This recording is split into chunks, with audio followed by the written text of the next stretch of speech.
pagi anak-anak. Bagaimana kabarnya hari ini? Semoga sehat selalu ya. Nah, untuk pertemuan ini Bu Guru akan memberikan materi tentang tanda-tanda wafatnya Rasulullah Shallallahu Alaihi Wasallam. Sebelum Ibu memberikan materi, alangkah lebih baiknya kita membaca doa terlebih dahulu ya. Alhamdulillah. Nah, untuk berikutnya, Ibu akan memberikan materi tentang tanda-tanda wafatnya Rasulullah Shallallahu Alaihi Wasallam. Setelah peristiwa Fatu Mekah, banyak orang-orang yang berdayun untuk masuk Islam di daerah sekitar Mekah dan di daerah di sekitar Jazirah Arab. Masa 2 tahun ini, yaitu tahun 8 Hijriah sampai 10 Hijriah, digunakan Rasulullah Shallallahu Alaihi Wasallam untuk menyebarkan agama Islam dengan mengirim delegasi kabilah di seluruh Jazirah Arab.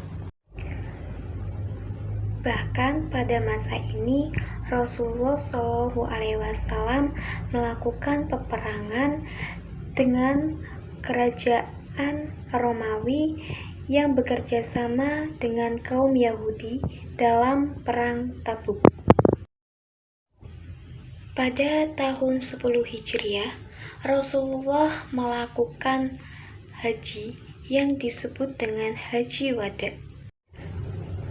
Haji yang terakhir dilakukan oleh Nabi Muhammad SAW dengan 100.000 kaum muslimin.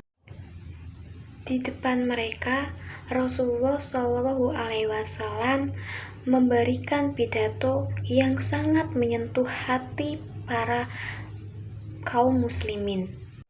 Pidato itu berisi tentang hak asasi manusia yang relevan sepanjang masa.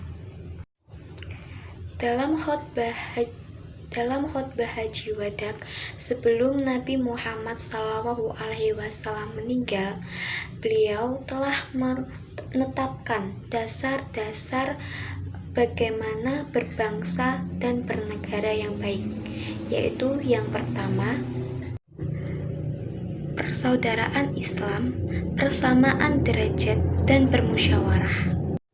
Yang kedua, jaminan kehormatan jiwa, harta, dan pribadi manusia. Yang ketiga, kewajiban memelihara dan menunaikan amanah. Yang keempat, kewajiban membersihkan modal dari riba. Yang kelima, penetapan hak dan kewajiban yang merupakan timbal balik bagi suami istri. Nah, dari kelima dasar yang telah ditetapkan oleh Nabi Muhammad SAW, kita sebagai kaumnya harus melaksanakannya dengan baik. Contoh dari kehidupan sosial yang selama ini kita lakukan, yaitu dengan bertanggung jawab atas apa yang telah kita lakukan.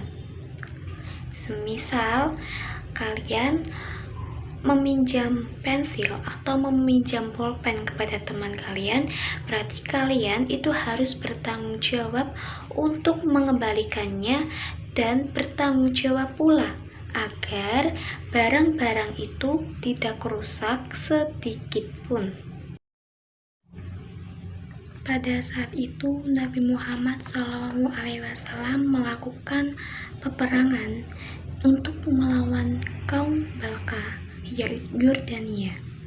Pasukan ini dipimpin oleh Utsmanah bin Zaid, dan pada saat itu Utsmanah bin Zaid masih berusia 18 tahun untuk menjadi pemimpin perang. Pada saat ingin melakukan peperangan, kemudian terdengar kabar bahwa Rasulullah SAW jatuh sakit. Oleh karena itu, semua pasukan Utsmanah meninggalkan peperangan, dan ia melihat Rasulullah SAW. Dan pada saat itulah Allah menurunkan wahyu terakhirnya, yaitu Quran Surat Al-Ma'idah, surat kelima ayat ketiga. Nah, setelah 3 bulan melakukan haji wada, Rasulullah SAW kemudian jatuh sakit panas atau demam. Tetapi beliau tetap melakukan kewajibannya untuk menjadi imam di masjid yang biasa ia sholat berjamaah. Dalam khutbah terakhirnya setelah melakukan sholat, Rasulullah SAW memberikan khutbah atau pengertian kepada para kaumnya yang telah mengikuti sholat untuk berbaik hati kepada kaum Ansor dan memaafkan segala kesalahannya. Kemudian setelah 3 hari beliau berturut-turut menjadi imam, beliau menunjuk salah satu sahabatnya, yaitu sahabat Abu Bakar As-Siddiq, untuk menjadi imam masjid dan mengimami para muslimin yang ingin sholat berjamaah, terutama mengimami Nabi Muhammad SAW. Sehari sebelum wafatnya Rasulullah SAW, beliau memberikan 7 dinar uang dan memberikan senjata pada kaum musliminnya. Nah, pada waktu duha, Nabi Muhammad SAW memanggil putrinya tercinta, yaitu Fatimah, dan berbisik kepada Fatimah bahwa beliau berkata, "Aku akan segera kembali kepada Allah Subhanahu wa Ta'ala." Dengan berat hati, Fatimah menahan tangisannya, dan beliau juga berkata bahwa keluarga yang pertama menyusulku adalah dirimu, yaitu Fatimah, putri tercinta Nabi Muhammad SAW.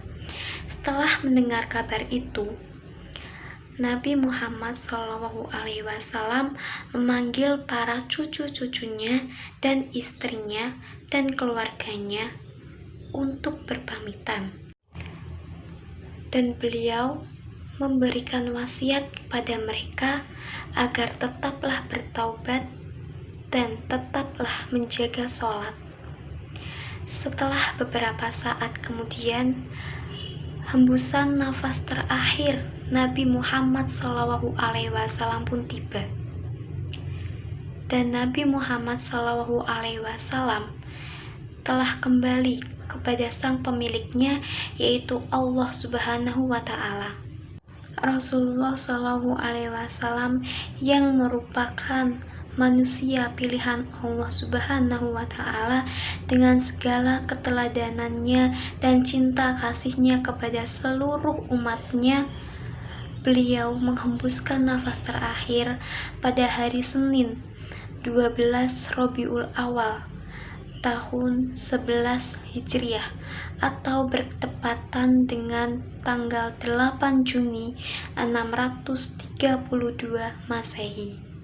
Rasulullah SAW tidak meninggalkan apapun atau tidak meninggalkan harta benda kepada para keluarganya, tetapi beliau meninggalkan 2 pusaka kepada para umatnya, yaitu Alkitabun atau Al-Quran dan Sunnah atau hadis. Itulah tadi adalah materi yang kali ini kita pelajari tentang tanda-tanda wafatnya Rasulullah SAW. Untuk itu, kita sebagai umat Nabi Muhammad SAW tetap selalu bersolawat menjaga sholat 5 waktu, melakukan hal-hal yang baik, dan meninggalkan segala kemaksiatan yang ada. Jangan lupa selalu kita menghafalkan sedikit demi sedikit Al-Quran agar kita menjadi umat yang baik, berakhlakul karimah, dan menjadi teladan bagi teman-teman kita semuanya. Nah, untuk itu saja materi dari Ibu kali ini tentang tanda-tanda wafatnya Rasulullah SAW. Sekian dari Ibu. Wassalamualaikum warahmatullahi wabarakatuh.